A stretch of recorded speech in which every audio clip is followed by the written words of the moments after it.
Wheel chocks, solid blocks wedged against the landing gear tires, are added as well to eliminate any rolling movement.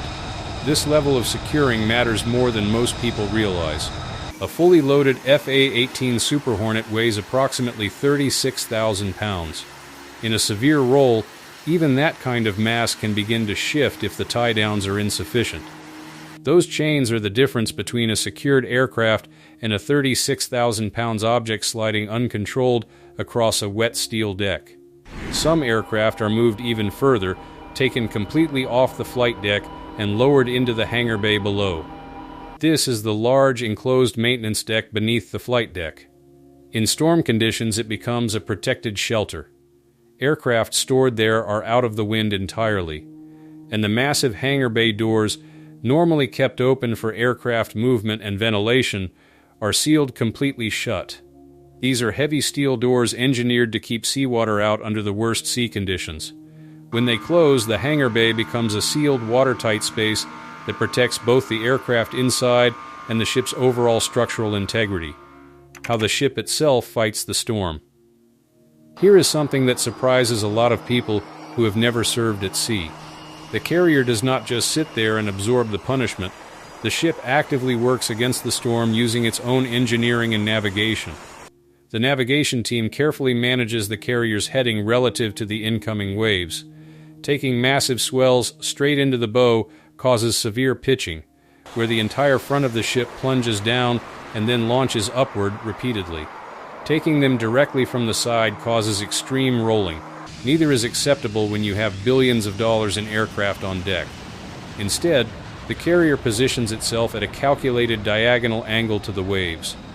This spreads the force of each swell across a wider section of the hull, significantly reducing both the pitching and the rolling. It is a seemingly small adjustment that produces a very large difference in how violently the ship moves through the water. Speed is managed with equal care. Moving too fast through large swells amplifies the pitching motion and puts more stress on both the hull and the aircraft tie-downs. Moving too slowly causes the ship to lose steering responsiveness. The helmsman, working in close coordination with the navigation team and the aerographers tracking storm intensity, adjusts speed continuously to maintain the best possible balance for the current sea state. On top of that, the carrier uses its ballast tanks, large internal compartments that can hold or release seawater, to actively adjust the ship's balance. If the carrier begins listing to one side due to uneven wave forces, water is transferred to the opposing tanks to counterbalance it. Stabilizer systems built into the hull work alongside the ballast adjustments to dampen rolling motion and keep the deck as level as conditions allow. These systems, heading control, speed adjustment, ballast management, hull stabilizers, all working together simultaneously, are what allowed the USS Midway to come through a 26-degree typhoon roll in the Sea of Japan without losing a single aircraft. The human side, what the crew actually does. All the technology in the world only works if the people using it are trained and ready. And that is where the men and women of the U.S. Navy truly stand apart.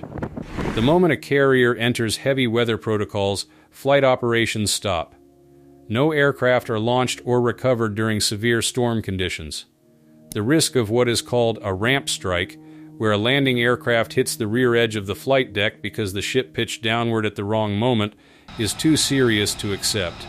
No mission objective is worth that risk to pilots and crew. The flight deck is immediately cleared of all non-essential personnel. Only the crew members actively engaged in securing aircraft and deck equipment remain topside, working in conditions that would be extreme by any standard: wet, sloping steel decks, winds strong enough to knock a person down, and a ship moving beneath their feet in every direction. Below deck, the rest of the crew runs through their own storm preparation procedures. Every loose item, tools, maintenance equipment, personal gear, anything not permanently fixed, gets secured or stowed. There are detailed protocols for this, and they are practiced in drills long before any storm arrives. When the real thing comes, the crew is not learning, they are executing. It is worth pausing here for a moment.